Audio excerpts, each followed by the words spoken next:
Entonces, bueno, ya veis el tema derecho y tecnología. Yo me llamo Concha Montoya Oliver, cosa que aquí podéis ver. Bueno, aquí siempre tengo yo el problema con el adelantamiento de las...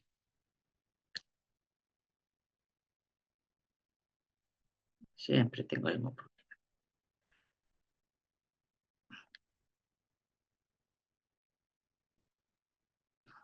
Bueno, ya está. Ya parece que el ordenador me ha obedecido. Ya sabéis que pertenezco a SECOT, una ONG que nos dedicamos a ayudar a emprendedores. Esa foto mío delante de la Catedral de Málaga, como podéis ver allí, porque me han presentado como madrileña. No soy madrileña, pero en cualquier caso colaboro con SECOT Madrid y con SECOT de Málaga, con las dos delegaciones de SECOT. Entonces vamos a ver aquí que vamos a hablar todo lo que vamos a hablar va a ser ordenador, webs, el mundo digital constantemente y su relación con el mundo del derecho. El derecho normalmente va muy despacio con relación a la vida normal. Siempre van detrás, siempre van detrás. Bueno, pues aquí es una especie como de carrera y parece ser que por una vez en la vida el derecho nos está quedando muy detrás. Entonces iréis viendo que vamos a hablar normas del año 24, normas del mes pasado, cosas de ese estilo. Muy actualizado todo para que más o menos podáis ver por dónde van los tiros en el mundo legislativo, en el mundo jurídico. Entonces vamos a empezar ya rápidamente lo que se llama delitos informáticos. Se trata de, aquí veis, un ordenador y unas esposas, lo cual ya empezáis a poder imaginar por dónde van los tiros, lo que son los delitos. El delito, para entendernos, para los que no sois del gremio, los juristas, son todos aquellos que en general terminan con cárcel. Aquí vamos a empezar con los delitos más gordos que se pueden producir vía Internet. Estos delitos que aquí estamos, habéis visto tantos colores, aparecen diariamente, tristemente aparecen diariamente en los periódicos. Entonces vamos a empezar a hablar de los delitos contra la intimidad de las personas, adultos y menores. Es decir, todo ese tipo de intromisiones en la vida de las personas normalmente están unidos al concepto de sexualidad. Aquí tenemos los delitos contra la intimidad de las personas. A continuación, no sé si veis bien el número del artículo, como una intromisión ilegítima en la vida, el sexting o revenge porn, difusión de datos íntimos, la clásica cosa que es la novia inocente, ella manda unas fotos subidas de todo un novio, el novio se enfada y empieza a distribuirlas. Este es el delito. La sextorsión, pues el equivalente, cuando se tienen esas fotos o vídeos subidos de tono, pues se hace un auténtico chantaje con ellas. Y luego la otra posibilidad son los acosos y los hostigamientos por la red. Esto se suele producir en el mundo de los adultos normalmente, o de niñas jovencitas que no están muy claras y no están muy centradas. Como podéis ver detrás, os he puesto los artículos del Código Penal que penalizan ese tipo de cosas. Las sanciones, pues de 2 años, 3 años, 6 años, bastante altas. En segundo lugar, vamos, os he puesto ya en rojo el child grooming que llaman, el emancipamiento de menores a través de la red, es decir, la captación de niños menores de 16 años para encuentros de carácter sexual, de adultos con menores. Esto es de una gravedad espectacular. Puede llegar hasta 20 años de cárcel. Hay que tener en cuenta que esto se ve con bastante habitualidad y está muy penado y muy perseguido. Y luego la difusión y la pornografía infantil, ahí tenéis el 189 del Código Penal, que se da también bastante y que normalmente ese tipo de cosas se mueven por las redes, por el submundo de Internet, ¿no? Entonces, esto es simplemente lo peor que hay. Hemos empezado por lo peor. No todo va a ser así, pero hay que tener en cuenta que existe esto y que hay que frenarlo muchísimo, sobre todo el tema de los niños. Es una cuestión básica. Entonces, aquí tenemos, fijaros, hay un 11% de las consultas que recibe el INCIBE es un organismo público que está ubicado en León, que es el Instituto Nacional de Ciberseguridad, y de las consultas que recibe, el 11% de las consultas las hacen menores. Y fijaros, de cada 10, más de una, las hacen niños o jovencitos menores de 16 años que se están viendo acosados de una manera o de otra y que llaman pidiendo ayuda. Fijaros el problema que tiene el tema de la mala utilización de las redes sociales en la vida de los niños, que además les producen traumas de por vida. Entonces, aquí lo veis, 645 informes relacionados con abuso sexual ha emitido el INCIBE. Es decir, si alguna vez tenéis algún problema de ciberseguridad, siempre al INCIBE, luego os daré el teléfono. Bueno, os lo doy ahora, el 017. Entonces, en cuestión de... esto es un dato oficial del Ministerio de Interior sobre cibercriminalidad del año pasado, vamos, cerrado en el segundo trimestre del año 24, es decir, que es reciente. Se han producido en 211.294 estafas informáticas simplemente en este segundo trimestre del año. Fijaros el nivel de complejidad, el nivel de peligro que tiene el mal uso de las redes y la importancia que tiene el que se cumplan las leyes a rajatabla para frenar al máximo este tipo de criminalidad. Fijaros que son 211.000, que no es una cantidad mínima, y otros que no están calificados de estafa son 26.000. Y es un incremento del 8,66%, es decir, cerca de un 10% trimestral. Eso es una cantidad absolutamente exagerada. El control de nuestros ordenadores es fundamental. Entonces vamos a entrar directamente con un tema muy de moda, ciberseguridad. Antes de todo voy a deciros que esto es una especie de locura porque todos son anglicismos. Entonces yo intento traducirlos al castellano lo que pueda, pero bueno, son anglicismos y aquí está y aquí está.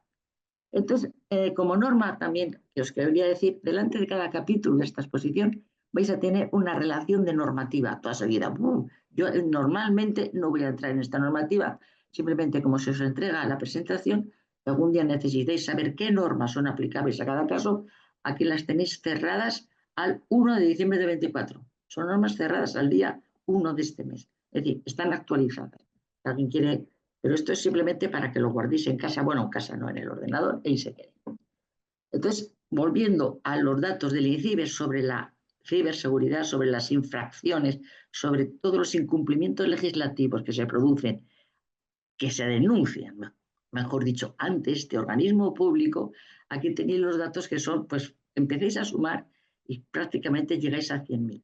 Es decir, hay 7.400 de contenido abusivo, aquí tenemos siempre toda la pornografía, la sexualidad, fraudes online, sobre los que hablaremos luego, tiendas online que han tenido que cerrar, tiendas falsas online, hablaremos luego en el contrato electrónico de este tema, el phishing, que es la captación de datos. Ayer mismo aparecía en los periódicos ayer un posible phishing y un ransomware, que luego hablaremos, ante la agencia tributaria. Es decir, aquí tenéis una serie de datos para que os miréis con tranquilidad que indica el nivel tan grave en el que nos estamos moviendo en España y fuera de España, no solamente. Entonces vamos a ver, a estudiar qué son las estafas vía Internet, están relacionadas, lógicamente, la ciberseguridad. Porque en Internet a ti nadie te atraca con una pistola, nadie te ataca con una navaja, nadie te hace cosas raras. En Internet siempre es todo con engaño. El concepto del engaño es lo que hace ese robo que te están realizando se llame estafa. Y tenemos robos, tenemos hurtos, tenemos apropiación indebida en el Código Penal. Todo esto más o menos a los españoles nos suena a todos. Y la estafa se diferencia de esas tres figuras en que siempre se hace mediante engaño. No hay violencia ni nada, hay engaño. Entonces, todo el tema en la ciberseguridad, todos son estafas, porque en todas hay un elemento, el elemento doloso es el engaño. Te engañan como una pepa, te engañan. Entonces vamos a hacer una relación rapidísima de todo este tipo de los más conocidos. El phishing, esto lo encontráis constantemente, el acceso a cuentas de titularidad de terceros para pesca de datos. Por cierto, aquí veis el artículo del Código Penal que van penando todas estas cosas. Es decir, esto nadie se va de rositas si te cogen, que quede muy claro que hay contestación penal. Y la contestación penal significa cárcel. Otro segundo, el spoofing, que requiere un robo previo de datos. Son iguales. El spoofing y el phishing van paralelos. El smishing son esos correos electrónicos que te mandan un SMS donde te empiezan a decir, oiga, usted que necesito que me dé el número de cuenta corriente porque tengo un problema. Smishing se realiza a través de los SMS. Man in the middle, meten un intermediario en medio. El ransomware, este es el principal amenaza, según Europol, la más importante. En Estados Unidos es una especie de rapto de el equipo y rapto de los datos. Ayer se hablaba de que se habría podido producir en la agencia tributaria, unión de phishing y ransomware, pero la agencia, lógicamente, no dijo ni mu. Entonces, la idea es, controlan tu equipo, secuestran datos y te piden un dinero para rescatarlo. En Estados Unidos está radicalmente prohibido por ley, por el sistema legal americano, pagar un rescate por estos datos. Fijaros la importancia que tiene que ya hay norma para evitar el rescate de esta operación, el ransomware. Luego hay otros más, el DDoS, el ataque en la denegación de servicio, y tú quieres entrar y no lo consigues. Esto es otro de los sistemas. Daños informáticos, clásico que hace el empleado que lo han despedido y antes de irse empieza a dar al delete all, a que se borre todo y hace destrozos. Concretamente, yo tengo por ahí una sentencia de un señor de Alicante que acabó en la cárcel por este tema hace un año y pico. El cracking y el ciberespionaje normal es ya muy clásico, el acceso a los sistemas informáticos para la venta de sus datos y para espiarlos. Es decir, esto es un tema de propiedad intelectual o incluso industrial. El uso de programas espías, eso aparece hasta en las películas. El acceso ilegítimo a la propiedad industrial e intelectual, que es un tipo del ciberespionaje. El cibersquatting los dominios ocupan, como los pisos, una cosa muy curiosa.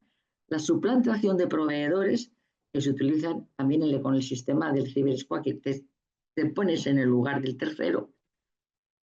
El hotlinking, el uso de recursos de tu web para vender un producto fraudulento. Y que eso, eso ya lo sabemos, que según las webs donde te metas puedes comprar las cosas más inverosímiles y falsas del mundo. Aquí hay una muy importante, la suplantación de imagen y marca corporativa. Contra esto es muy normal que te lleguen correos que teóricamente son del Banco Santander o que son de Telefónica, muy falsificados, hay que tener cuidado, leerlos con mucho detenimiento porque se entiende, están redactados siempre muy mal y esa es donde fallan. El skimming, el robo de información bancaria en las tiendas legítimas. Es decir, en el momento que das la tarjeta, alguien se ha metido ahí en medio y se está quedando con los datos de tu tarjeta. El fraude del informático, este es un estándar, te llaman a casa, oiga, mire usted que soy de la compañía, que soy de Telefónica y tienen ustedes un problema.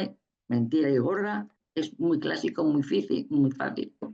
El phishing viene a ser lo mismo también, es alguien que se introduce y te empieza a pedir que si soy del banco, que si soy de un sitio, soy de la compañía de la luz, de la eléctrica, y hay personas más inocentes que entran y ceden todos los datos.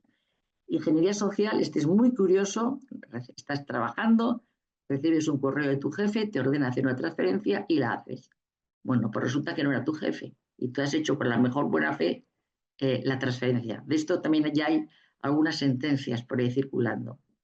El fraude del correo corporativo, pues este es muy sutil. Consiguen entrar en tu IBAN bancario, los números de tu cuenta corriente y te lo sustituyen. El otro día en SECOT se hablaba en Málaga sobre los QR, que es muy importante cuando tú vas a un restaurante, la carta, ¡pum!, el QR, solo pincha, por favor, cuando aparezca el nombre del restaurante.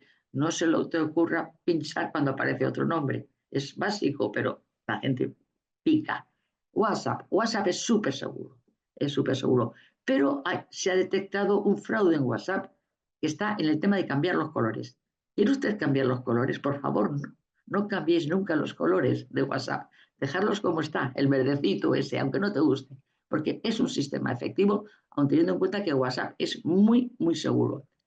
El Bluesnarfing, cuidado, no hay que andar por la calle con el Bluetooth abierto, hay que tener en cuenta eso. El Bluetooth hay que tenerlo cerrado. Y el fraude de esto se ha hablado mucho, de que al contestar todos contestamos sí, y podrían hacerte una serie de trampas utilizando el sí. Yo la verdad no he visto ninguna sentencia sobre este tema, pero a lo mejor existe, no lo sé. Y ahora vamos a hablar también dentro del tema de la ciberseguridad, ha incluido el tema de las tarjetas de crédito. Porque según el Servicio de Reclamaciones del Banco de España, la causa mayor de reclamaciones del Banco de España son las tarjetas de crédito, salvo las hipotecas. Vamos a dejarlas aparte. El tema de hipotecas está en descenso, gracias a Dios, ya se follón, todo el lío que se montó con las hipotecas ya está más o menos, se está regulando bien y va en retroceso. Las quejas sobre el tema de hipotecas, pero siguen siendo el número uno las tarjetas de crédito. Ahí es donde se falsifica y se trampea más. Ahí veis el artículo del código que lo penaliza, del código penal 399 y el 249 sobre estafas informáticas. Ya veis, la pena de 6 meses a 3 años por temas de tarjetas de crédito. Hay una directiva comunitaria y yo lo hago una ley sobre servicios de pago.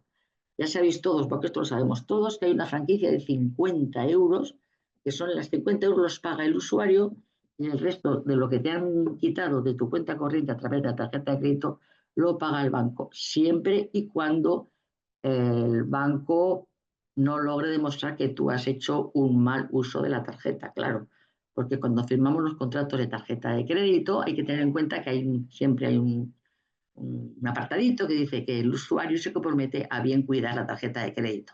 Cuando digo bien cuidar, es cuidarla físicamente, no llevarla en el vaquero de mala manera, no poner el número de la clave encima de la tarjeta, que eso es muy habitual, aunque os parezca inconcebible, y tener un cierto cuidado en lo que es lo que se está haciendo en la tarjeta. Si la tarjeta te la han robado en plan bien, solo pagas 50 euros, el resto se hace cargo el banco. Y entonces, dentro de los timos que se producen con las tarjetas de crédito, pues aquí tenemos el skimming, que es el copiar la banda magnética en cajeros, pues el lazo olivares que metían una cintita y giraban para atrás. Esto ya, los bancos han puesto un sistema especial para meter la tarjeta, ya no se puede hacer. Y luego el carding, el uso de tarjetas bancarias y robadas para crear tarjetas virtuales. Esto es muy importante. Y luego os pongo ya una última cosa que yo observo muchísimo en los supermercados. La gente paga con utilizando la vía NFC de los móviles, incluso del teléfono. Cuidado con eso porque alguien puede pasar a la vez y utilizarlo 2 veces. Es decir, sin que tú te des cuenta, se puede deslizar. Es decir, que en cuanto se pague, cuidado cuando estás pagando y cuando se pague, desactivar esa cuestión. Es muy importante eso, la desactivación. Aquí veis donde más fraudes se han registrado en España, el año 23, fueron en juego, los casinos, no es que los casinos timen, sino que los ciberdelincuentes se hacen con tu carnet de identidad y juegan en los casinos, ventas, y depende de dónde compres, hay que comprar en tiendas y en lugares que conozcas, que tengan garantía, tiendas seguras, y luego en el mundo de los videojuegos. Y hay que tener en cuenta esos 3 es donde más problemas ofrecen con cara a la ciberseguridad, esos 3 sectores. Luego aquí tenemos una serie de cosas que han ocurrido este año. Fijaros, un ataque al Banco Santander este año 24 y con la cantidad de defensa que tienen los bancos, hay hackers que logran entrar. Entonces, cuidado siempre, hay que ser súper prudentes, muy, muy prudentes en este mundo. Y luego, bueno, como os he dicho antes, el INCIBE es el organismo nacional que existe contra la inseguridad en la ciberseguridad. Entonces, si tenéis dudas, al INCIBE. Si queréis ver una página web donde os dan 1000 consejos y 1000 historias muy bien montada, aquí la tenéis, la página web del INCIBE, como sistema de defensa del español medio. De los que no entendemos nada, nos tenemos que ir a apoyarnos en el INCIBE. Bueno, entonces vamos a empezar ya a hablar, una vez dejada la ciberseguridad, porque que suena a cárcel y suena muy desagradable, vamos a ver otro tipo de cosas, que es cómo funciona el derecho ante el mundo, diríamos, tecnológico normal, donde no hay delincuentes directamente. Entonces aquí vamos a empezar a hablar por una cosa muy importante, vamos a estar siempre con normativa europea. A partir de ahora, salvo alguna excepción, todo lo que vamos a decir se basa en normas europeas. Tener esto en cuenta muy claro. Normas comunes dentro de los 27 países de la UE. Entonces aquí tenemos las metas digitales de Europa, la Agenda Digital Europea para el año 2030. ¿Qué es lo que pretende Europa que se consiga el año 2030? Pues que el 80% de la población tenga capacidades digitales básicas. Que tengamos todo un sistema de infraestructuras digitales seguras, sostenibles, que las empresas, el 75% de las empresas pequeñas de Europa y el 90% sean capaces de estar totalmente digitalizadas y el 100% de la administración pública. Problema gordo que yo veo aquí, si todos los servicios públicos están digitalizados al 100% y el 80% de la población, ese 20% de la población que no va a ser capaz de digitalizarse, ¿qué va a ser de ella? Ahí viene la necesidad de, de intentar, como sea, que ese 20% de la población cogerlo de la mano y traerlo, porque no se pueden quedar atrás, no se pueden, 20% de la población, que cada vez que tenga que hacer un papelito ante la administración, renovar el documento nacional de identidad, cualquier cosa de esas, se queden atrás. Eso es un problema muy gordo que hay gente que hay que actualizarla, que hay que ayudarle a seguir adelante. Entonces aquí vamos a hablar de una cosa que vais a decir, pero esto que pinta aquí en medio, la Carta de los Derechos Fundamentales de los Europeos. Dices, bueno, pues esto es un tema de tecnología. Bueno, pues esto es un producto del Tratado de Lisboa, que es el que en este momento rige en la Unión Europea, que se firmó en el 1 de diciembre de 2009, que enumera una serie de principios fundamentales sobre los que se basa toda la estructura jurídica de Europa. ¿eh? A todos nos parece normal, porque lo tenemos ya tan metido en la cabeza que nos parece normal que nos hablen de libertad de expresión, de protección de datos, de libertad de reunión, de libertad de asociación, de derecho a la no discriminación, derecho a la educación, todos estos que estamos aquí, que os los veis tranquilamente cuando tengáis tiempo. Estos derechos son los que en toda la legislación europea en materia digital están, en todos. Esa es la gran diferencia de la normativa europea respecto a la de Estados Unidos o respecto a la de China u otros países. En estos derechos fundamentales son la base de toda la estructura. Han sido considerados en todas las leyes europeas que ahora vamos a ir viendo poco a poco. Entonces, hay 3 leyes europeas que realmente técnicamente son reglamentos, pero últimamente ya les denominan ley. La ley de servicios digitales, ley de mercados digitales y la ley de inteligencia artificial, de la cual hoy en día se habla todo el santo día. Entonces, la ley de servicios digitales, que se hizo el año 22, ya lo veis, la de servicios digitales el 22, la de mercados digitales el 22 también, y la ley de inteligencia artificial este año, el año 24, se publicó en el verano. Entonces, ¿para qué sirven estas leyes? Recordaros que ya en otra charla lo dijimos, los reglamentos europeos tienen carácter de ley en toda Europa. Es decir, no hace falta que pasen por las Cortes, no hace falta votarlos en el Congreso, no hace falta que pasen por el Senado. Las leyes europeas que tienen rango de reglamento son de aplicación directa en nuestro país. Es decir, esas leyes que se han hecho en el Parlamento Europeo se publican en el Boletín Oficial de las Comunidades Europeas, inmediatamente se publica en el Boletín Oficial del Estado y ya son ley. Y aquí tenemos 3 leyes europeas que las tenemos encima y que son de aplicación aquí. A ver, vamos en plan muy breve, porque estas son muy técnicas. Ley de servicios digitales, el objetivo es crear un entorno en línea seguro y responsable para, como podéis ver, proteger los derechos fundamentales de los usuarios. Y esa enumeración que he hecho yo antes sobre la Carta de Derechos Fundamentales Europeos se refleja en todas estas leyes. Fundamental, protección de los derechos fundamentales de las personas, porque a través de la tecnología todos sabemos que pueden hacer con nosotros lo que quieran. Bueno, ahí está Europa, la vieja Europa, con sus principios éticos inmovibles, gracias a Dios, para proteger los derechos de los europeos a nivel personal. Entonces, el objetivo de la primera ley es crear un entorno seguro y de defensa hacia los ciudadanos. Por otro lado, aborda cuestiones como la moderación de contenidos, es decir, que a ti no te pongan cosas no aceptables en tu ordenador si no las quieres. Si tú quieres ver pornografía, la buscas, pero que así, por principio, los contenidos tienen que ser auténticos. Estamos ya también con el tema de las fake news, muy importante. Muy importante también la transparencia de las plataformas y la responsabilidad de los intermediarios en línea. Entonces, como podéis ver, esto va dirigido a la persona física. Tú ves, por otro lado, la ley de mercados digitales, insisto, aplicable a España directamente, va dirigida para regular a las grandes plataformas digitales, básicamente americanas y luego TikTok, que es chino, ¿no? Entonces, ahí lo que buscan es un acceso claro, que todo el mundo pueda entrar al sector. Es decir, si una compañía europea pretende entrar a competir con Google, vamos, por ejemplo, esta ley le facilita la entrada. Google no le puede impedir la entrada. Algunos habréis oído hablar que hace un par de años, un año y medio, la multa tremenda que puso la Unión Europea a Google por un tema de estos, por meterse por el control absoluto del mercado. Porque pretenden que no haya monopolios ni tan siquiera oligopolios, que todo el mundo pueda entrar. Entonces existen lo que han denominado unos guardianes, una especie de señores que ponen en las puertas, los guardianes de castillo, que tienen que abrirse y dejar pasar a cualquier tipo de competencia que les surja en el camino.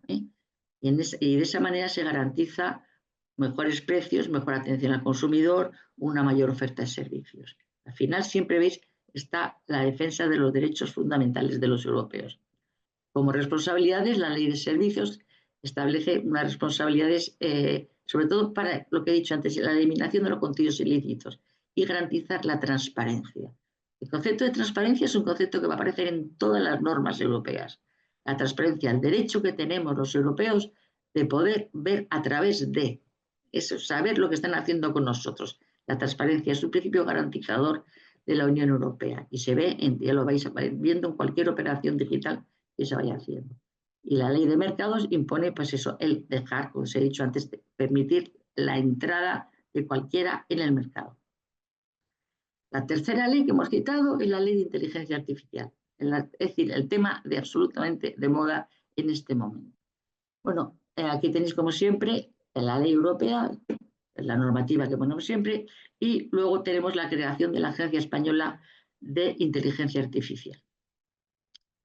¿Qué es la inteligencia artificial? Bueno, creo que ya en este momento todo el mundo sabe lo que es la inteligencia artificial, pero bueno, un campo de la informática que busca sistemas capaces de realizar tareas que en principio es necesario tener una cierta inteligencia humana. Hasta el momento teníamos la IA conversacional, que podíamos hablar de vez en cuando que nos abría una especie de globitos en el ordenador o bien en el teléfono y nos preguntaban, ¿qué quiere usted? ¿En qué le podemos ayudar? Tal. Esa era más o menos la IA conversacional que hemos tenido hasta hace 2 años. Hace 2 años, ¡pum!, explota el mercado, para bien, y aparece la IA generativa, que es la que tenemos en este momento. Va de la mano del ChatGPT, la compañía correspondiente, que todos hemos entrado ya, y entonces nos permite la creación de datos, ideas, imágenes, contenidos accesibles a todo el mundo, de muy fácil manejo y que ha supuesto una absoluta revolución. Las máquinas funcionan con el sistema que llaman de Machine Learning, el aprendizaje automático, y luego tienen el tema del lenguaje natural. Les enseñan a hablar como nosotros. De ahí que es muy curioso, el otro día oía yo una conferencia vía YouTube de una persona sobre inteligencia artificial que era filóloga y decía, a mí me llama la atención que yo soy filóloga y nunca podía imaginar que iba a acabar trabajando en el mundo de la informática. Bueno, a la inteligencia generativa le enseñan a hablar el lenguaje natural. ¿Quién le enseña? Los filólogos, lógicamente, ¿no? Y luego también tenemos el tema de la robótica, muñequito que hemos puesto al principio, que seguirá siempre todavía mucho tiempo por delante. Entonces, la inteligencia artificial, esto dicho, es decir, no creo que os haya dicho nada que no conocieseis ya, porque estos Vox Populi tiene una gama de aplicaciones tremenda en todos los campos que hay en este momento. ¿En qué se fundamenta la ley de la inteligencia artificial? Pues primero tiene que garantizar la seguridad.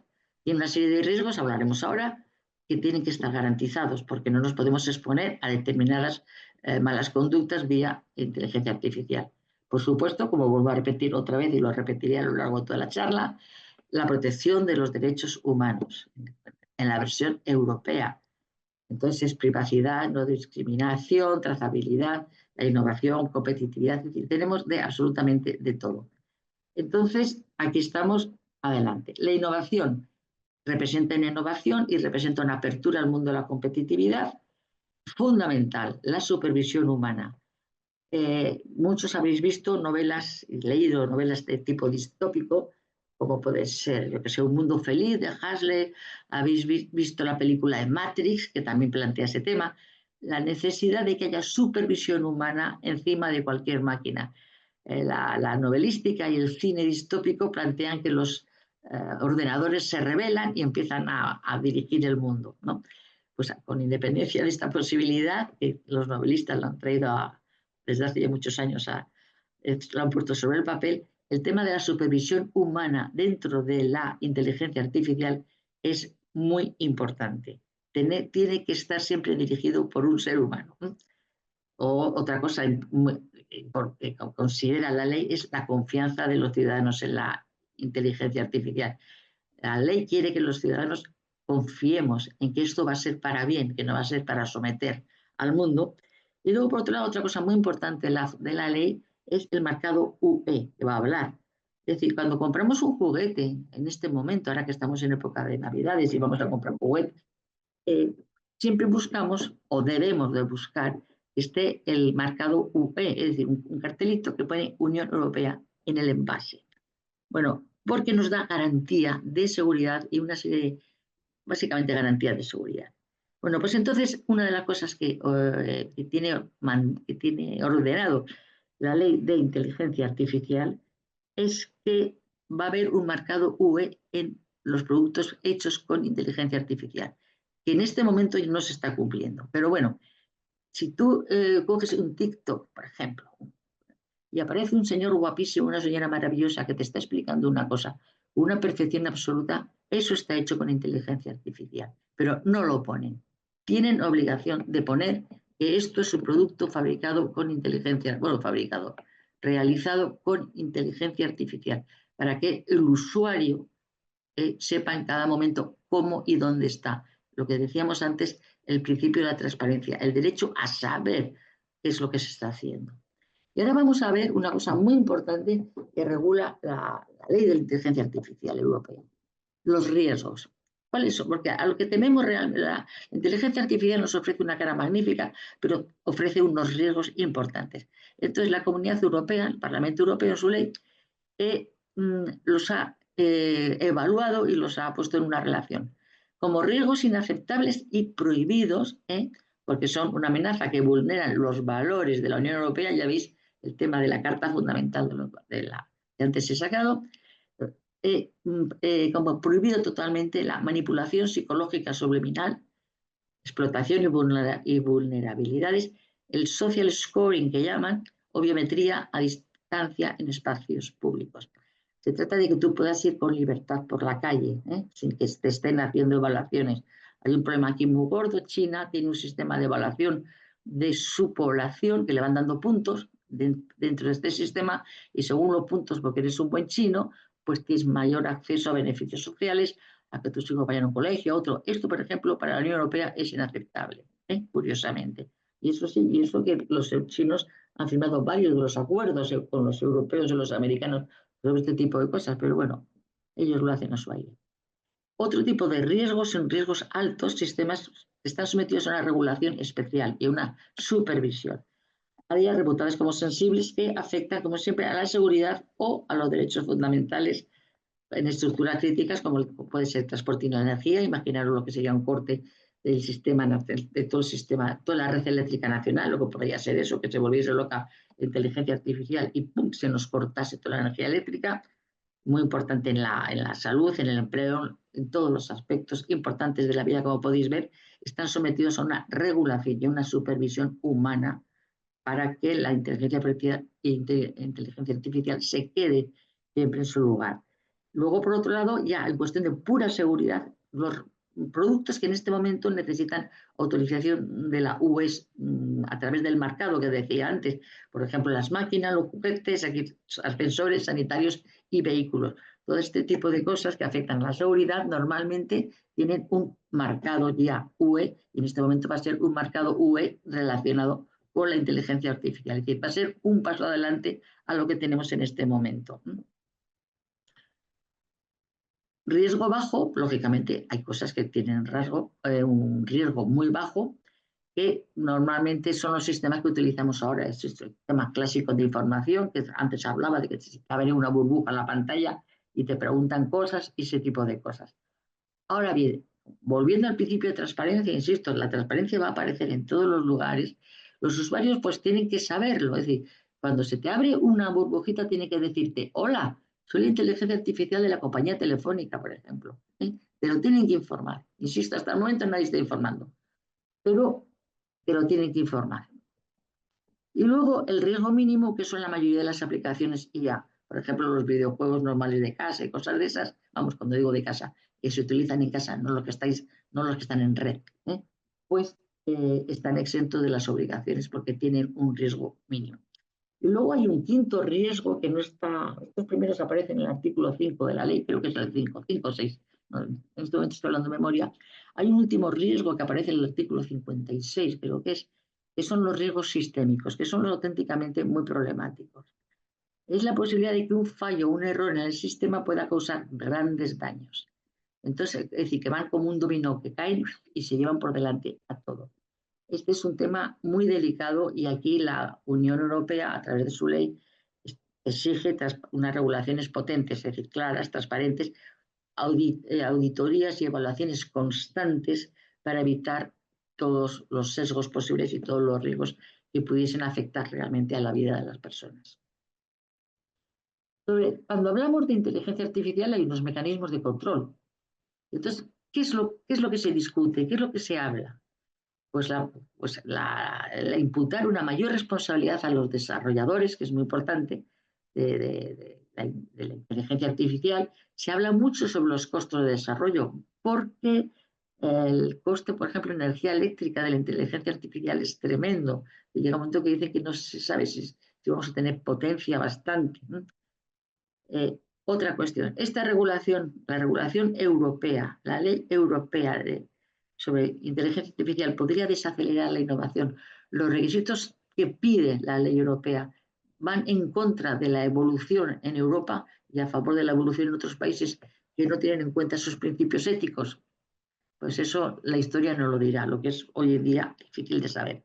Y luego finalmente haré una cita a la equivalente ley, iba a decir paralela, que se ha metido más o menos al tiempo, americana, la orden ejecutiva del presidente Biden o Biden, como lo quería pronunciar. Entonces, hay una orden ejecutiva que podría ser como un decreto en España, que el decreto lo firmaría el presidente del gobierno, en este caso, esta orden ejecutiva es del presidente, aunque el sistema ya sabéis que es diferente. Entonces, sobre el que ha emitido Biden, sobre pruebas de seguridad, etiquetado los contenidos, protección de la seguridad nacional, inmigración de talento, ya sabéis que los americanos, si eres listo te dejan entrar, si no eres listo no te dejan entrar nunca, y la mitigación de riesgos, que en esto coincide plenamente con la ley europea. ¿Cuál es la diferencia? Pues esto va dirigido a la administración, a las agencias federales. Es decir, no va dirigido como en la norma europea a todos los europeos, sino que va dirigido solamente a los órganos del gobierno, lo que los americanos llaman gobierno, que es más o menos el equivalente a lo que en Europa se llama la administración. Entonces, críticas a la inteligencia artificial. Esto es muy interesante, porque es el gran debate que vais a ver, que he visto los días en los periódicos. El sesgo algorítmico, la IA tiene sesgos muy claros. Lógicamente, son producciones norteamericanas y lógicamente tienen un sesgo norteamericano muy claro, pero es que hasta cierto punto es lógico. La privacidad, pues la privacidad, teniendo en cuenta la cantidad de datos que manejan, la tenemos ya un poco colgando de un hilo, está clarísimo. ¿El desplazamiento laboral? Sí, va a haber personas que van a perder su puesto de trabajo, pero se van a crear otros puestos de trabajo, como pasó en la revolución industrial, eso no hay duda. La IA no es infalible, tiene fallos, tiene muchos. En el mundo del derecho, con la que yo trabajo mucho, se equivoca muchísimo. La ética y las decisiones autónomas. Bueno, la IA no está planteada para principios éticos. Entonces, pues la ética ahí pues, va un poco a su baile. Problema número 6, la concentración de poder. Grandes empresas tecnológicas que dominan el desarrollo de la inteligencia artificial. Y ahí viene la necesidad que encontró la Unión Europea de publicar la ley de servicios y la otra ley de mercados digitales precisamente para frenar esto, para que todo el mundo tenga opción a entrar en esos mercados y a poder trabajar ahí. Desigualdad digital, no todo el mundo tiene acceso. Lo hablábamos en la primera diapositiva. El 80% de los españoles tendremos unos conocimientos digitales más o menos medios, pero quedará un 20% descolgado. Eso es lo que es la desigualdad digital. La seguridad cibernética, lo que hemos empezado hablando de delitos cometidos por estas vías, pues está claro que ahí tenemos un montón de delitos y la inteligencia artificial va a ser un medio de apertura muy clara, ¿eh? Eso no hay duda.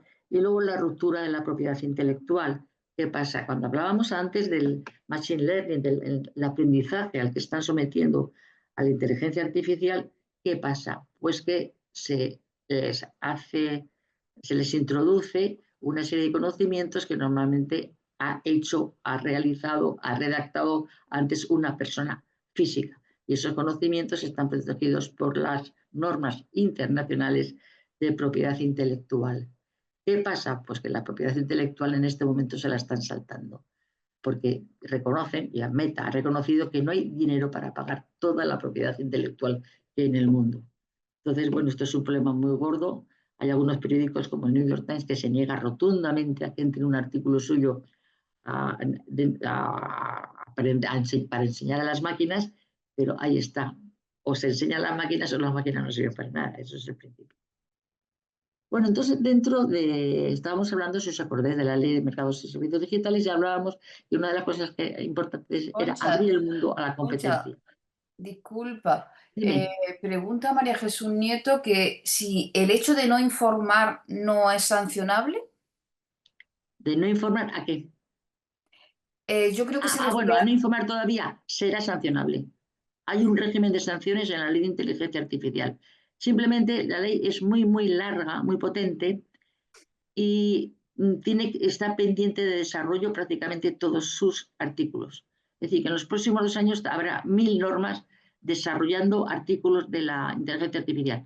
Sí, es sancionable y está previsto, y hay un régimen de sanciones. Lo que pasa es que todavía estás, lo que se dice en derecho, sin desarrollar todavía. Es decir, todavía no hay un órgano creado todavía no sé, en fin, ese tipo de cosas, pero sí la hay.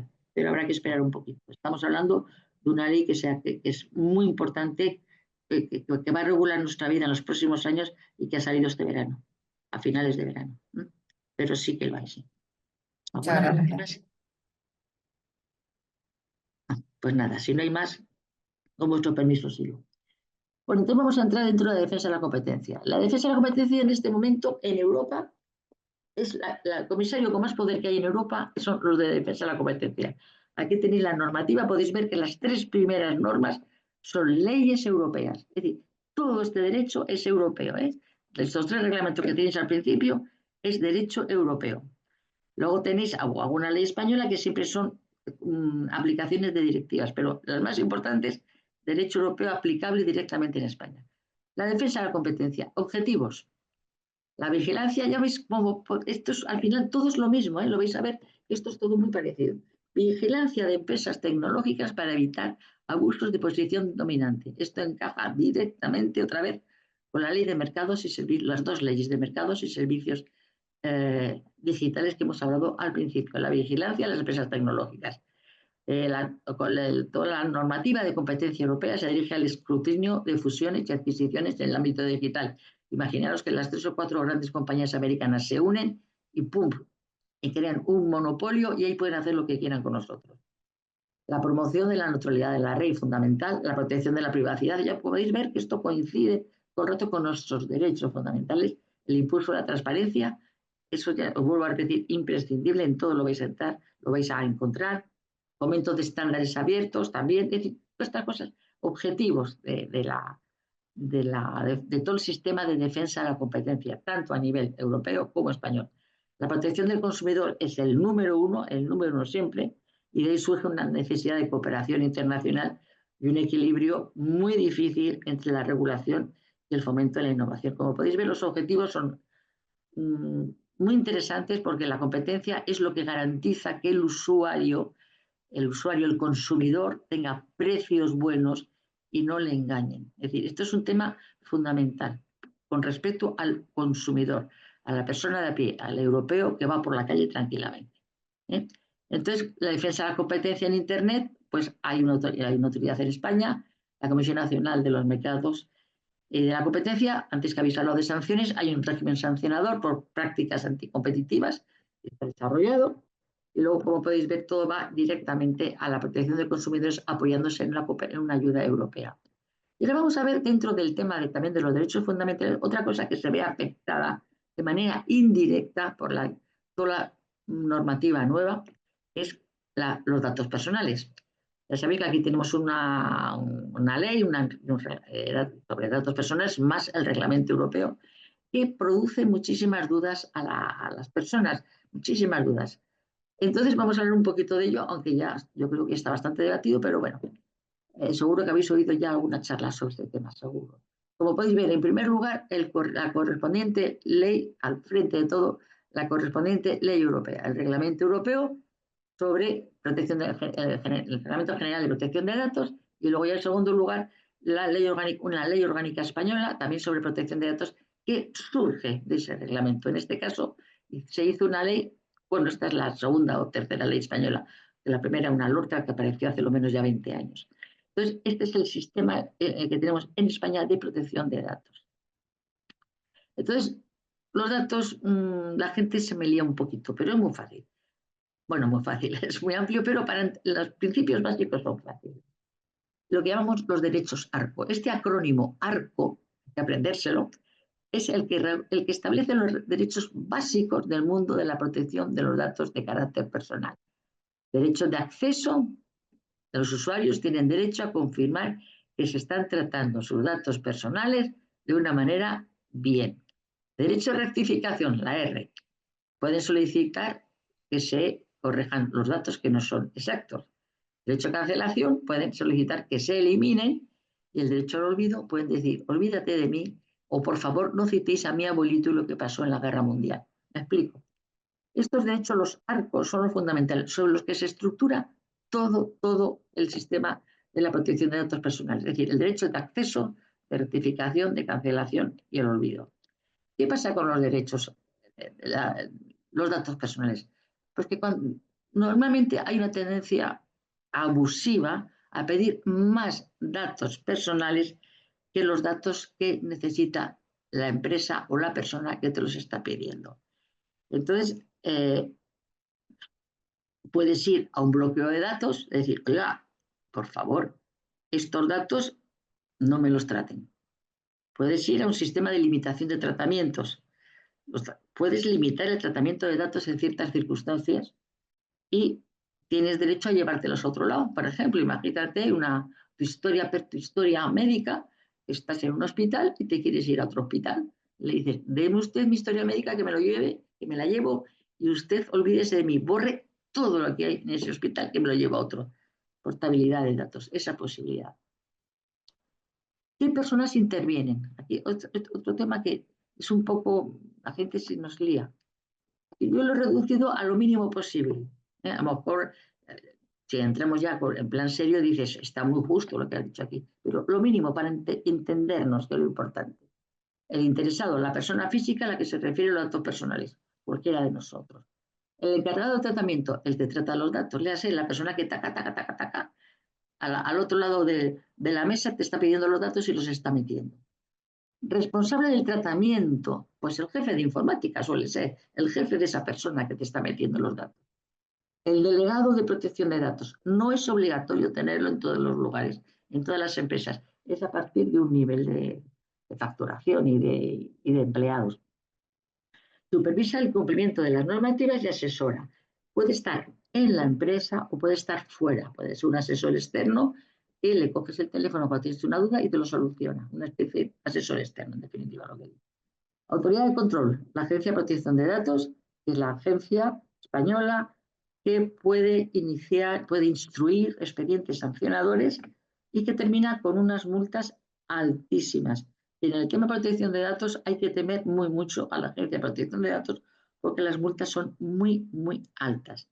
Tiene una página web extraordinaria, muy buena, donde cualquier duda que tengas, vas allí y vas a encontrar siempre la solución. Una página extraordinaria. Principios en el tratamiento. ¿Qué es lo que hay que respetar cuando se tratan los datos? Como siempre, licitud, lealtad y transparencia.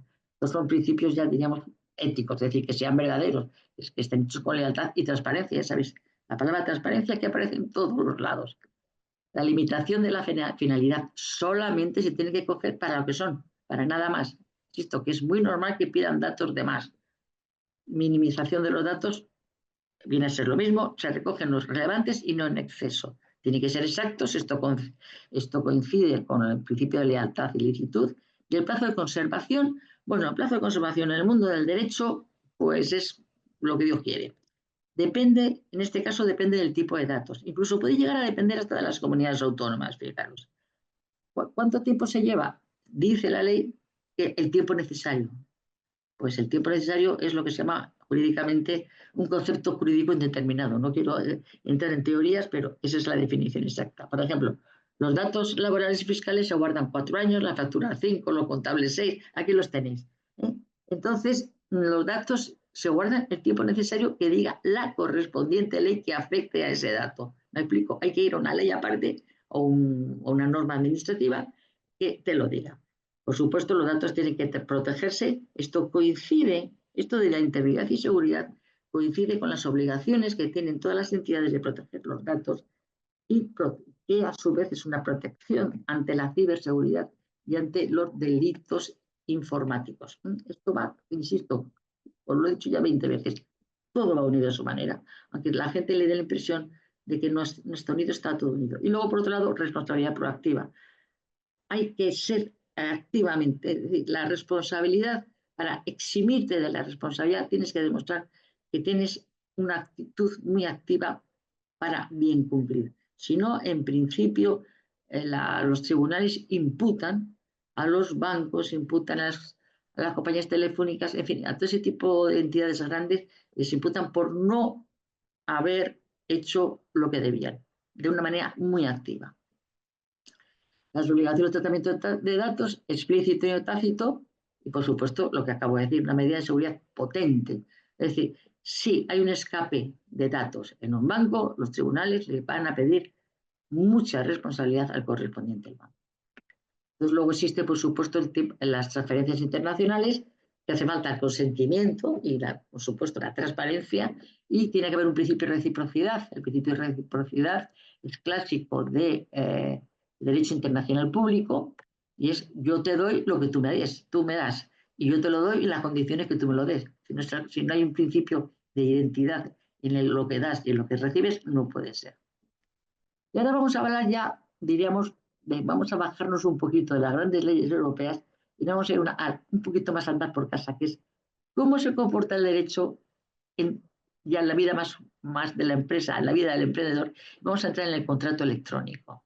Aquí tenéis la normativa del contrato electrónico. ¿Y qué es un contrato electrónico? Bueno, pues un contrato electrónico es un contrato normal y corriente. La diferencia, el medio con el que se hace. ¿Y qué es un contrato? Pues un acuerdo, aquí lo está en la ficha, un acuerdo legalmente vinculante entre dos o más partes que establece derechos y obligaciones mutuas. Esto es una definición técnica. Que necesitan el consentimiento, el objeto y la causa. Pues esto da igual, te sirve, es aplicable a cuando compras un par de zapatos, a cuando te vas al Corte Inglés y compras lo que se te ocurre ahora, como digo yo, un juguete ahora en la época de las Navidades, o cuando te compras una casa. Da igual, es idéntico. Te compres una casa de 400.000 euros o que te compres un juguete de 10 euros. El funcionamiento es idéntico. Y se rige por la teoría de emisión, es decir, se perfecciona en el momento que dices, de acuerdo, es decir, entras en una tienda y digo, oiga, que quiero este juguete. Ah, muy bien, pásese usted por caja. Ahí, en ese momento, el contrato está hecho. Y me vais a decir, ¿y qué pasa con el pago? Bueno, el contrato se cumple, se perfecciona con el consentimiento. Y entonces surgen dos obligaciones. La obligación del señor de la tienda de entregarte a ti el juguete y la obligación tuya de pagar. Es decir, el contrato está hecho y da lugar al nacimiento de dos obligaciones que son esas. Eso es la esencia básica de un contrato en España. Y tú puedes contratar lo que quieras porque hay principio de libertad de pacto. Se puede contratar todo lo que se le pueda ocurrir al ser humano con los únicos límites de lo que dicen la ley, la moral y el orden público. Ten en cuenta que esto es de Código Civil, esto está hecho a finales del siglo XIX, entonces el léxico es un poco diferente al que utilizaríamos ahora. Entonces, si pasamos al electrónico, ¿en qué se diferencia? Pues exactamente el mismo. La diferencia está en la utilización del medio, la manera de expresar la voluntad de las partes. En este caso, la voluntad de decir, oye, que me lo llevo, o el clásico apretón de manos que se hacía antiguamente, pues ahora por internet dices, por tu correo electrónico dices, oye, de acuerdo, y ya está. O si te metes en la cuenta de Amazon, dices, oye, que me quiero llevar este juguete. Y dice, a ver, pinche usted, ¡bah! Ya está. Ese es el sistema. Simplemente cambia ese sistema. Problemas, pues que estáis metiendo datos personales por ahí por la red, te los pueden cuidar o te los pueden no cuidar. Ese es el tema. Obligaciones, por otro lado, el oferente tiene que darte una información amplísima. Y aquí me quiero parar un momento en el deber de información y la transparencia, otra vez, de la información. Y otra cosa, el derecho de desistimiento del contrato por parte del consumidor. Este derecho ha existido siempre en el Código Civil, pero era un derecho que era muy difícil hace años que te devolviesen una cosa. Muy difícil, hasta que apareció el Corte Inglés y dijo que se podía devolver. Pero con independencia de la huesa del Corte Inglés, hasta que apareció la ley de consumidores usuarios hace ya pues, 70 años, el derecho de desistimiento era muy difícil de conseguir. Tenías que demostrar muchísimo que las cosas no estaban bien, era un poco bastante problemático. Entonces, cuando estás con el tema de un contrato electrónico, el derecho de información y el derecho de desistimiento son importantísimos. Es importante que Amazon te dé toda la información, lo que tú no estás tocando, tú no lo estás viendo, la más amplia posible y te dé también, fundamental, la posibilidad de decir, no estoy de acuerdo, se lo devuelvo. Son dos obligaciones y dos derechos, a su vez, claro, según como lo veas, es obligación o es derecho, y es fundamental para el buen funcionamiento de los contratos electrónicos y todo lo que se llama comercio electrónico. Entonces, aquí otra cosa que también voy a haceros un momentito. En principio, el contrato se considera que se celebra en el domicilio del comprador, del consumidor. Esto parece una bobada, así dicho así como así, pero es muy importante porque esto señala el fuero. ¿Qué es el fuero? El fuero es el derecho que tú tienes de litigar, de tener un pleito en tu domicilio. Ejemplo para que lo entendáis mejor. Tú compras un producto en Sevilla y a un señor, no, tú eres de Sevilla y compras un producto a una persona en Barcelona. Por la razón que sea, no estáis de acuerdo y acabáis pleiteando. ¿Cuál es el juez que va a conocer de este tema? Pues como tú vives en Sevilla, va a ser el juez de Sevilla. Eso es el fuero. Ese juez, el fuero te dice que el fuero, tu juez es el de tu lugar donde vives. Porque si tienes que irte a Barcelona a llevar el pleito, menudo gasto. Entre viajes, abogados, no sé qué son gastos. ¿Qué pasa? Que como hay libertad de pactos, todo el mundo cambia el fuero. En todos los impresos, cada vez que compréis un algo fuera de vuestra ciudad por internet, en las condiciones de la venta estará. Si hay algún problema relacionado con este acuerdo, se resolverá en los tribunales de Barcelona, Wisconsin, Los Ángeles o Shanghái. ¿Me explico? El problema es que el fuero te lo mueven y cuando compras estás perdiendo mucho derecho, porque tú no te vas a poner a discutir con un señor en la China, lógicamente. Es decir, cuidado con el tema de los fueros, porque a veces es importante ver con quién estás tratando y por eso la necesidad de ir siempre con plantear negocios vía electrónica con gente muy seria. Sigamos adelante. Vamos a pasar ya dentro del tema de las compras y las ventas a otro tema también muy actual, que es la factura electrónica. Aquí tenéis la normativa. Aquí tenéis una primera ley que me gustaría que miraseis un momentito, la primera línea, la Ley de Medidas de Impulso de la Sociedad de la Información. A partir de ahora esa ley la vamos a citar constantemente, la LSSI, que es la ley española, esta es española pura, que, aunque viene de una directiva, que regula todo el tema del mundo de las páginas web, sistemas de compra, información, cookies, todo ese tipo de cosas. Y esa es muy interesante que la tengáis siempre muy, muy en la cabeza, esa ley. Es la que regula, sobre todo, como digo yo, la que regula las páginas web, por decirlo de alguna manera. Entonces, dentro del tema del contrato electrónico, pues aquí teníamos la segunda parte que es la facturación. Tú compras y tienes que facturar. La factura es un documento de carácter mercantil que refleja una compraventa. Eso lo sabemos todos. Con ese papelito, pues ahí tiene que constar el tipo impositivo, una serie de cosas que vamos a ver más adelante. Y se ha impuesto desde hace ya bastantes años para evitar la doble contabilidad, que ahora se llama software de doble uso, en mis tiempos se llamaba doble contabilidad. Ya en la ley de septiembre del año pasado, hace 2 años, del 22, la ley que crece, la ley de creación de sociedades limitadas a €1, ya sabéis, pues estableció, sacó adelante la idea de la facturación electrónica. La obligación de emitir facturas ya del año, lleva ya muchos años y todo el mundo emite facturas, todos los comerciantes emiten facturas y te la facilitan, da igual lo que compres, todo el mundo te da una factura, con IVA, sin IVA, como sea, pero te la dan. Entonces, la ley le crea y crece, impuso una obligación nueva, que es la facturación electrónica, que ya estaba en marcha, pero ya de manera radical. Entonces, esta facturación electrónica tiene dos fines. Por un lado, bueno, hay dos sistemas. Por un lado está la facturación electrónica, que hasta el momento iba funcionando más o menos, era que normalmente la hacían las empresas dentro de unos software completos donde estaba incluida la facturación electrónica, y por otro lado estaba el sistema de la remisión a Hacienda.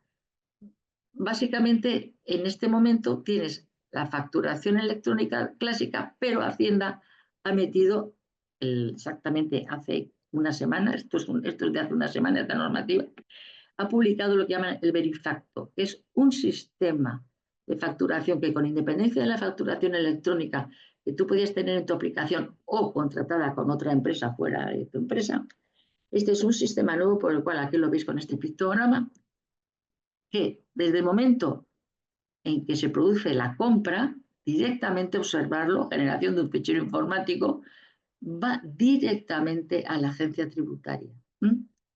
Directamente a la agencia tributaria, y a su vez directamente te lo mandan a ti, a la factura con el correspondiente QR.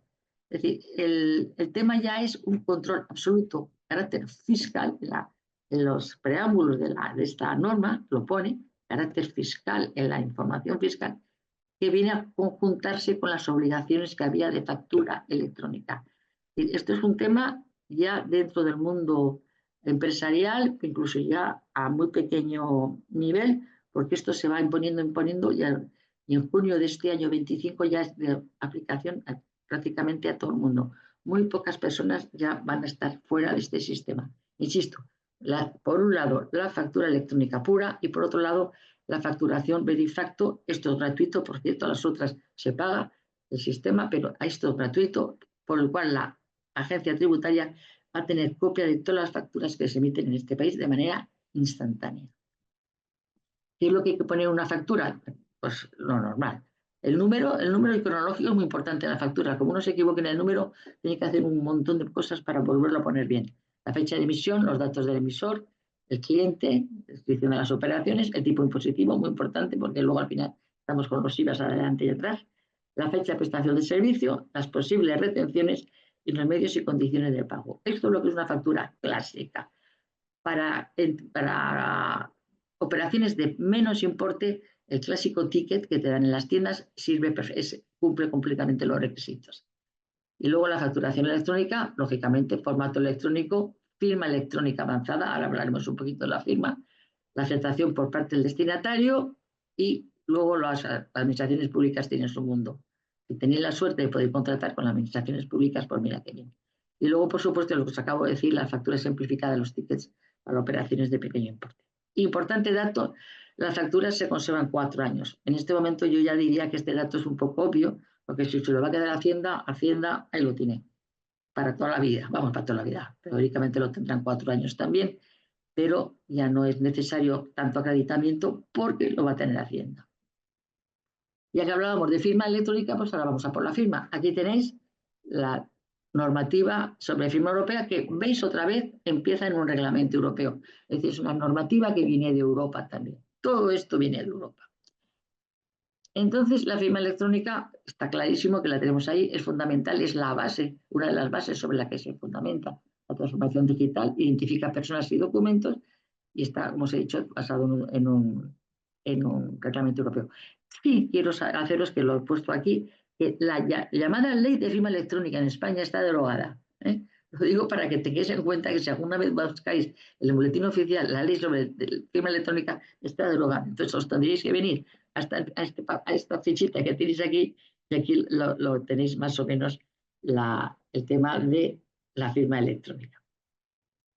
Firmas electrónica, la simple, bueno, eso es una tontada, ya sabéis, lo escaneamos, lo ponemos en cualquier lugar y ya está. Bueno, eso no se puede. Y luego tienes ya las otras dos, la avanzada y la cualificada. La avanzada es la que solemos tener todos, la que más o menos viene parte del Documento Nacional de Identidad y de la Fábrica Nacional de Moneda y Timbre, y la cualificada que la suelen dar empresas de alto nivel para grandes operaciones muy especiales. ¿Para qué sirve la firma electrónica? Pues sirve para bastantes cosas, para muchas cosas. Estudios administrativas, contratos, banca y finanzas. Hay una firma electrónica, pero no es esta. Ya sabéis que en la banca te piden unos dígitos, suelen ser 8 dígitos, que son los que equivalen a tu firma electrónica. Para firmar recetas electrónicas, eso hoy en día todavía los médicos, por lo menos yo no los he visto, pero muy importante los documentos legales. Poderes notariales ya se están dando. Y la ley crea y crece de septiembre 22, cuando habla de la creación de sociedades limitadas con un capital de €1 y que se crean en menos de un día, en cuestión de horas, lógicamente los poderes notariales, todas estas cosas, todo lo que se hace en esas 6 horas se basa parte del principio de la firma electrónica. Y tú puedes crearte una sociedad limitada desde el ordenador de tu casa, no tienes ya ni que ir al notario. Desde el 9 de noviembre del 23 no hace falta ni desplazarse al notario, pero lo que necesitas fundamental es tener una firma electrónica, si no, no puedes hacer nada. Te quiero decir, Concha, os he dicho que hay fundamental la de la Fábrica Nacional de Moneda y Timbre, que es la que utilizamos los españoles en términos generales.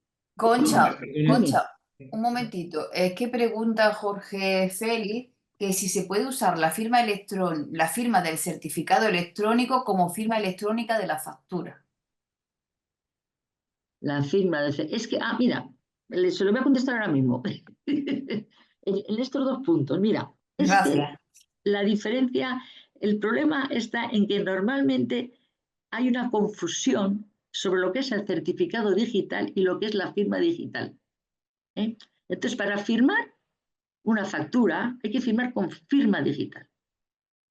Porque el certificado, fijaros, en las 2 últimas líneas de esta diapositiva, el certificado digital verifica la identidad del firmante, nada más que la identidad. Pero la firma digital valida la autenticidad del documento. Es decir, si tú lo que quieres es dar importancia, verificar tu documento, tu factura, tu lo que sea, tiene que ser por firma digital, no estrictamente por el certificado digital. Aquí está justo la diferencia, porque te digo que normalmente la gente habla de manera alternativa de estas 2 expresiones, certificado digital y firma digital, y no son exactamente lo mismo.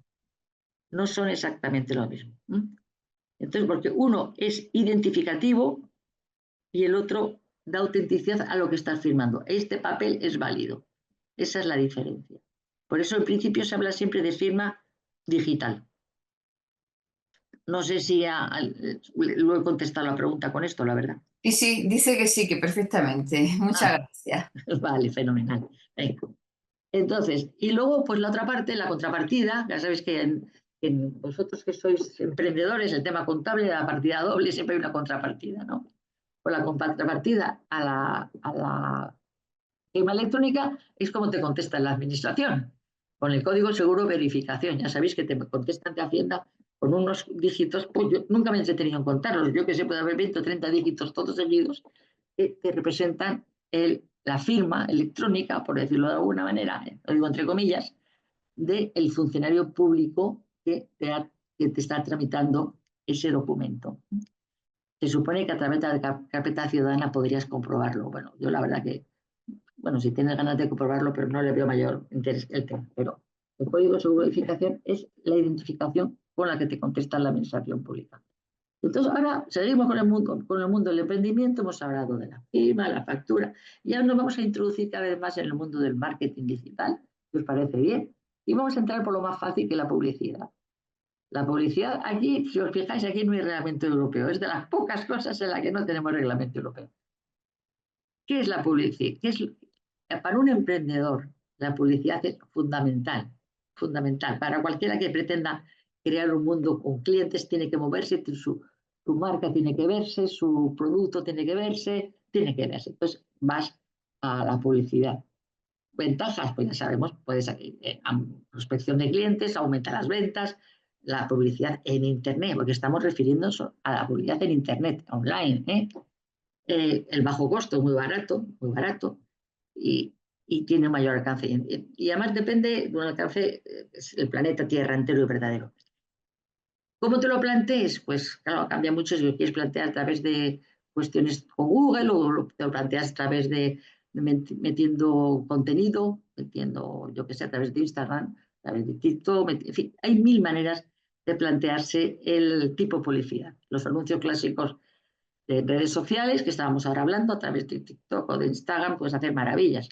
O creándote, yo que sé, a través de Facebook también puedes hacer cosas más difíciles, me parece a mí, pero bueno.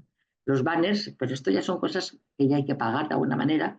Los anuncios ante los vídeos, YouTube, tienes que pagar. Lo interesante quizá es la publicidad de tu propio contenido, crear tu propio contenido. Y luego la publicidad nativa, es que se integra de una manera natural. Ya sabéis que hay sistemas de medición de publicidad, no vamos a entrar, hay gente especializada que os lo explicaría mucho mejor que yo, pero vamos, el Google Analytics, que lo he dicho mal, pues por ejemplo es un ejemplo, pero no vamos a entrar.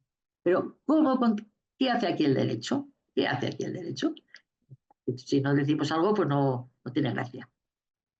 La publicidad engañosa. La publicidad engañosa está penada.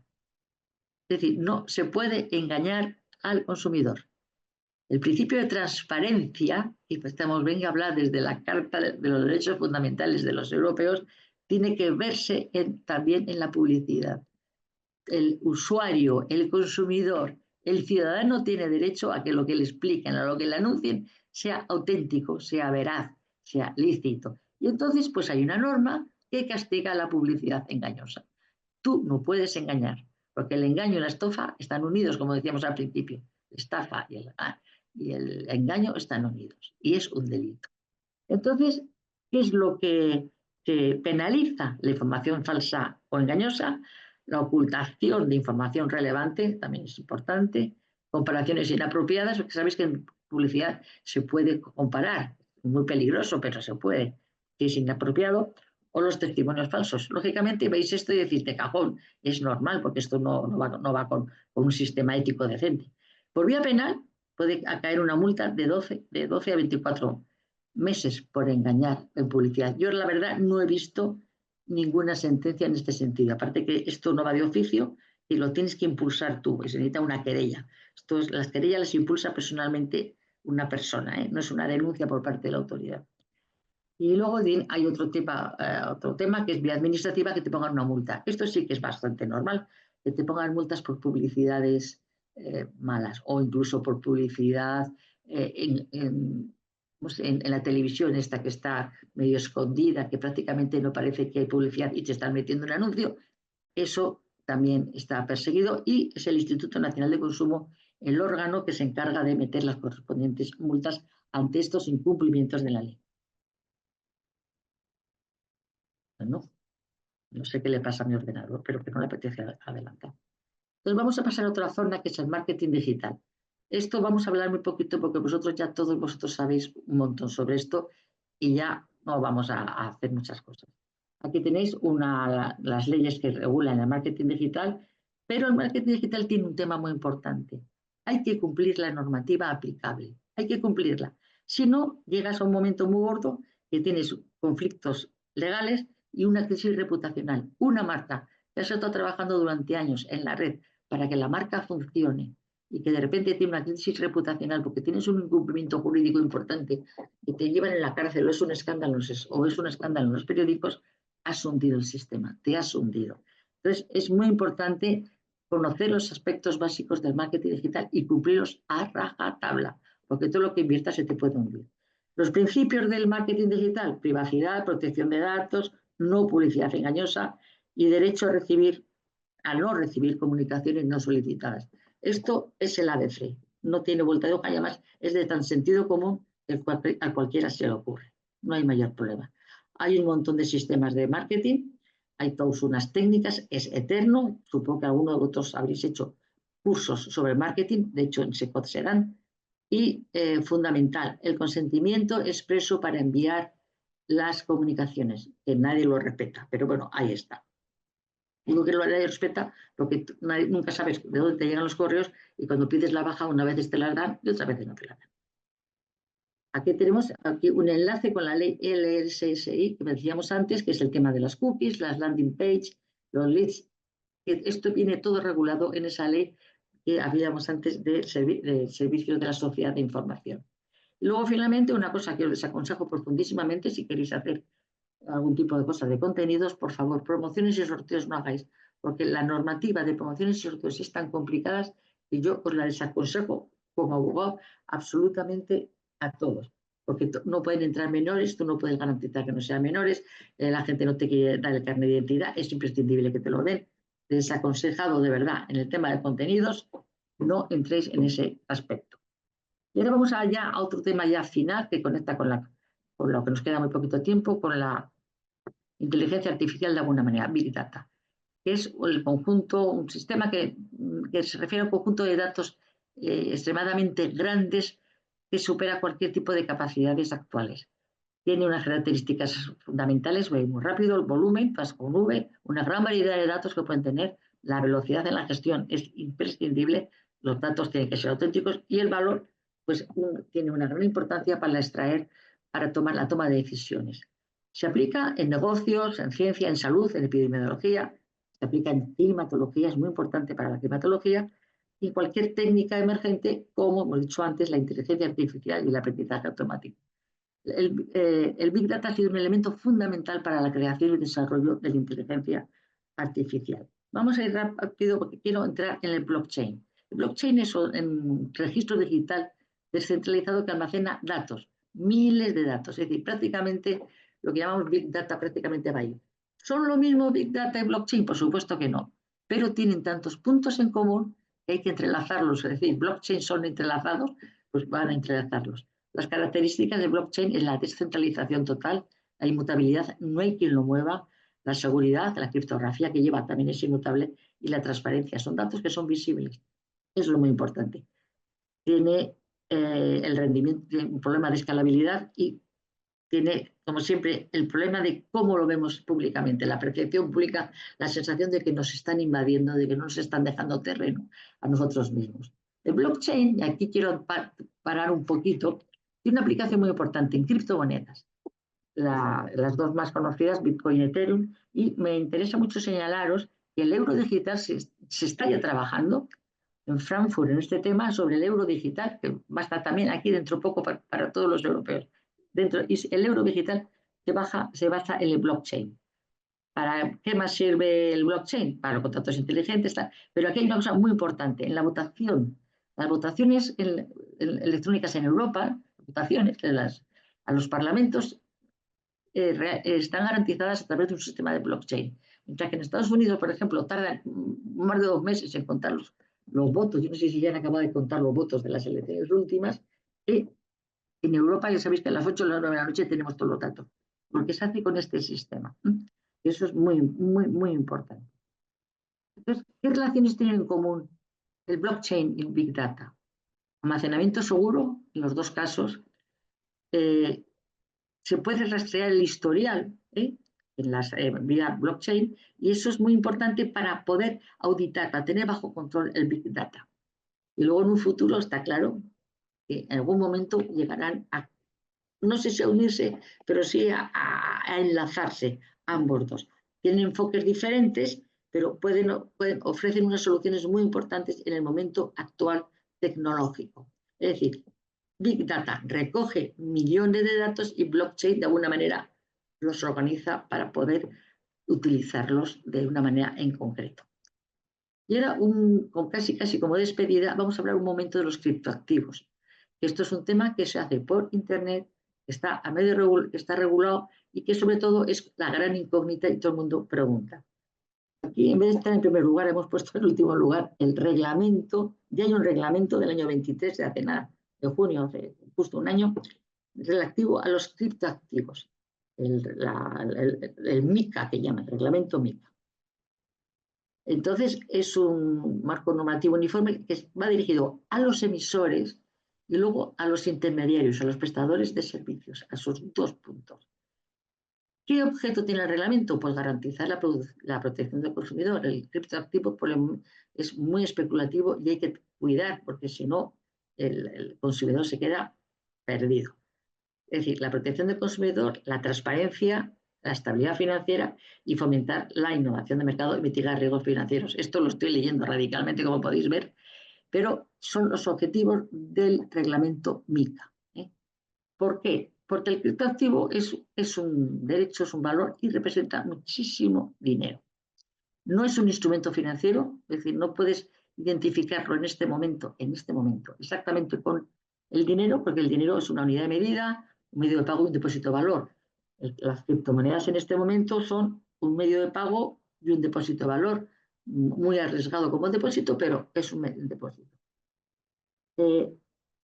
¿Está regulado en España? Sí, un poco a través de la Comisión Nacional de Mercado de Valores y un poco a través del Banco de España, pero no está desregulado de una manera muy determinante. Insisto, son muy especulativos las criptomonedas que se pueden utilizar como un medio de pago, los stablecoins, que tienen un mecanismo de estabilización de precios, entonces bailan menos, o los tokens, que son unas representaciones digitales de bienes físicos. Son los tres modelos que hay y tiene esas diferencias entre ellas.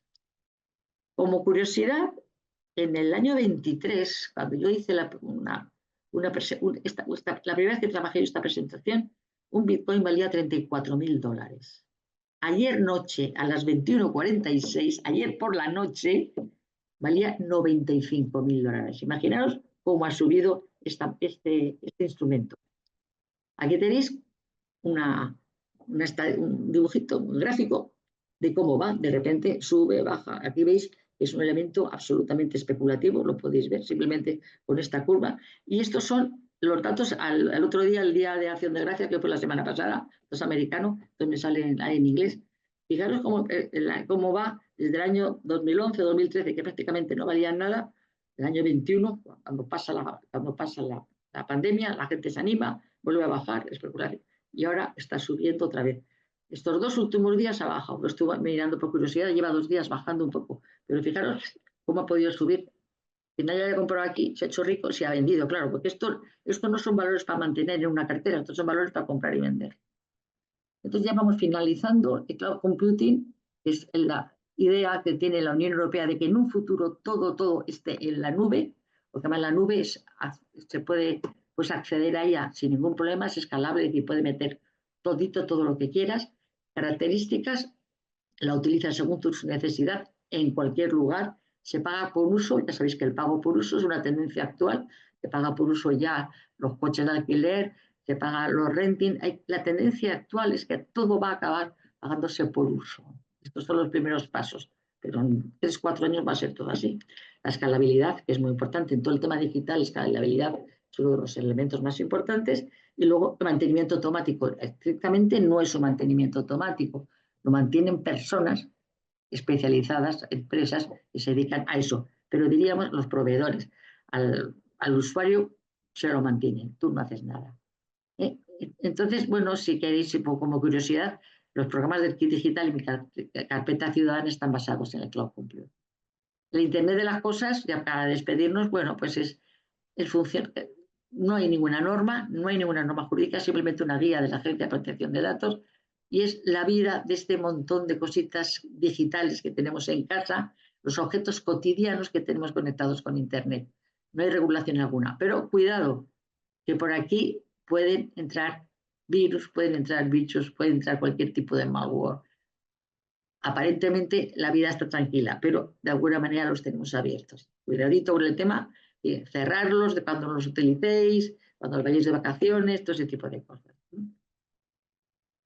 Y luego ya al final ya acabamos con el metaverso, que parece una gran cosa y en este momento pues ya no es nada, y sobre el cual no hay ninguna norma jurídica, por lo menos en Europa. Y ya está, ya hemos acabado. Me ha salido 1 minuto, pero yo creo que nos podrían dar unos minutitos por si tenéis alguna consulta o alguna preguntita que hacerme. Vale. Muchísimas gracias por vuestra atención y ha sido un placer. Voy a abrir el micro para los asistentes, Sí. ¿vale? Por si alguien quiere comentar algo.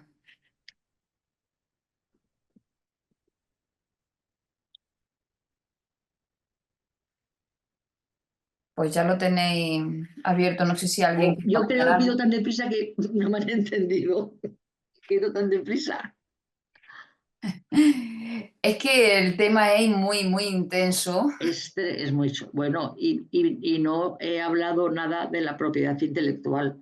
Que por cierto, ahora aprovecho para decir, para los creadores, para los que me estéis haciendo a pequeñas aplicaciones, que seguro que hay más de una persona allí que está haciendo aplicaciones y cosas de esas, el software y todo lo que acompaña, código fuente y todas esas cosas, están protegidos por la ley de la propiedad intelectual, cosa que en general la gente no sabe. ¿Eh? La ley de la protección intelectual protege igual a un programa de ordenador que a un libro. ¿Eh? Y ya sabéis que son 70 años, durante 70 años eres el propietario contados, bueno, no eres el propietario exactamente, eres el propietario hasta que te mueres. Y durante los 70 años siguientes, tus herederos pueden seguir cobrando, siguen siendo propietarios de ese derecho y pueden seguir cobrando los derechos de propiedad intelectual. Igual que un libro, el software. María Jesús dice, Buenos días. perdón, Buenos días. buenos días. Hola, soy José María Gómez. A ver, Hola, Concha, buenos días. ¿qué tal, Concha? Quería preguntarte, ¿hasta qué punto es importante, qué volumen económico mueven las criptomonedas a nivel mundial? No ¿Tienes el tengo ni dato? idea, pero lo podríamos mirar en un momento si quieres. No Eh, Yo tengo me ni... lo, yo me lo sé del Bitcoin. El Bitcoin el máximo de Bitcoin que puede haber son 100.000. Perdón, 20.000. Y si está ahora en 100.000 euros, pues Sí, 90 y tantos.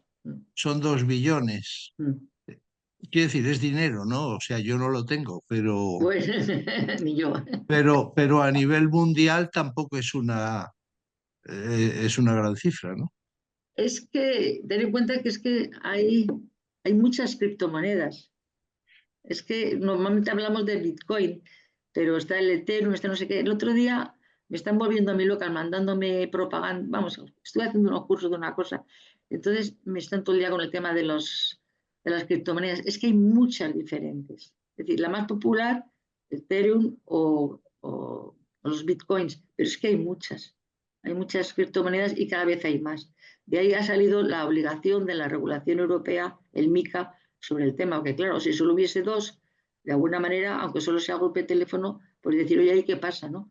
Pero el Banco Central Europeo o el FMI, pero teniendo en cuenta que es que hay muchas y están saliendo cada vez más.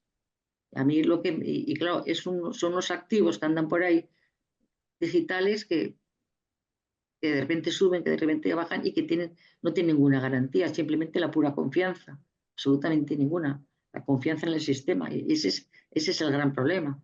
Porque si ya el dinero tiene el problema de que se basa en la confianza, porque ya el patrón oro y todas esas cosas desapareció ya en Bretton Woods hace un montonazo de años, imagínate si el dinero se basa en la confianza, una cosa que ni, como digo yo, aunque sea una bobada, es que ni físicamente lo tocas. Sí, sí, no, sí, eso lo tengo claro. Por eso Mm, yo creo, vamos, para mí, como persona no, no, no del mundo de la jurisprudencia, eso es una pirámide. O sea, mm. es una pirámide como la de los sellos o los árboles que vendían y esas cosas. Hombre, Oh, yo creo que que es menos peligroso que lo de los sellos, francamente. Yo, vamos, porque oye, y un último detalle para no acopalar. Lo del Verifactu, ¿tú lo ves bien? vamos a ver. Yo El creo que Verifactus, eso es peor que lo de los chinos, ¿no? no, lo de los chinos, lo que te miden es tu unión al sistema político. Eso es muy malo. Ya, ya, Es ya. decir, la afección, ten en cuenta que en la China, en cada barrio, hay una especie de comisario político que te va dando puntos. Y, Sí, sí, como en y- Cuba, sí, lo y- conozco. sí, es la afección al sistema. Claro, y eso es muy grave, que según quieras mucho al presidente de la China, tu hijo puede ir a la universidad o no. Mucha tela eso. Pero el Verifactum, pues es un sistema de control exhaustivo que evidentemente la famosa doble contabilidad va a desaparecer. Bueno, yo creo que ya desapareció hace bastante tiempo, hace falta ser un artista para mantenerla. Pero el problema de España no es estrictamente la facturación, que a través del sistema IVA se controla muy bien. sino hay otros problemas más gordos que Benefactor no va a solucionar. El problema de España es, pues eso, hay muchísimos sistemas de que te puedes llevar el dinero a muchos sitios. Es más problemático ese, eso es mucho más difícil de frenar, mucho más difícil. Ahora, evidentemente, si consiguen demostrar que tú has facturado 3 millones de euros y resulta que en renta me estás diciendo que has facturado, o en sociedades, que has facturado 2, ahí sí que te pueden coger muy bien, mucho más fácil, claro, con el Benefactor. Eso está, pero vamos, el tema fiscal, la tendencia, es decir, yo antes he hablado de las novelas distópicas, es que vamos a eso descaradamente, a un control absoluto de la persona. El ojo del gran hermano lo tenemos ya aquí delante. Eso está clarísimo. Es decir, Está claro. y cualquier movimiento que hacemos está reflejado en un archivo de alguna administración pública. Hasta cuando vas a los hoteles, la discusión que hay ahora de los hoteles. Sí, sí, sí, sí. Qué miedo, qué Cualquier miedo. movimiento, ahí está, claro, para eso está la Agencia de Protección de Datos, los tribunales, Tribunal Constitucional, hasta donde los derechos fundamentales de la persona, los garantizados por la Carta Europea, se están conculcando o no se están conculcando. Pero eso ya estamos entrando ya en otro tipo de disquisiciones teóricas, que yo me estaría hablando horas y horas del tema, pero bueno, no es el caso, no es para aquí precisamente. No es el caso. Bueno, muchísimas gracias, Concha. A ti, José Juan, y Chema. Concha, una pregunta de María Jesús Nieto. Dice que si tenerlo todo en la nube no hace más asequible los ciberataques a los datos. No, porque las nubes van protegidas y mucho. Ahora bien, la nube tiene un problema. La nube tiene un problema. Las primeras nubes, no la de ahora, las primeras nubes que se archivaban arriba, pues la gente subía las cosas arriba. Pum, pum, pum, muy bien, las primeras. ¿Qué pasó? La primera, esto es anécdota, ahora ya parece ser que hay más control. Pero la cosa que pasó, en un momento determinado, el gobierno de Estados Unidos decide que en aquella nube había gente de mal. Y que había gente de mal y que no sé qué, que no sé cuánto pirata. Y hizo con la nube para mí. Y yo conozco el caso, fijaros lo que es la vida, conozco el caso de algún estudiante del último curso de arquitectura que tenía todo su proyecto de fin de carrera en la nube. Y se quedó sin el proyecto. Porque decidieron que aquello era un nido de ladrones. Y probablemente tendrían razón. Pero claro, también había no ladrones. Claro, ese es el problema. A mí lo que me da miedo de esas cosas es que estás dejando tu vida en alguien que tú no sabes quién es. Eso que se llama al principio de transparencia. ¿Quién es? ¿Quién es la nube? Microsoft. Ah, vale, bien. ¿Y quién es Microsoft? Eso es lo que yo veo. Yo a todo el mundo le digo, me dice, pero déjalo en la nube. Digo, yo en la nube lo dejo en mi disco duro de mi segundo cajón de mi cuarto. Pero eso ya va en personas. Yo soy, digamos que yo pienso peor. Pero yo el caso que yo he visto, esto lo he vivido yo, de todo un proyecto de fin de carrera de arquitectura, que son 2 años de trabajo, que te lo quiten del medio, tremendo.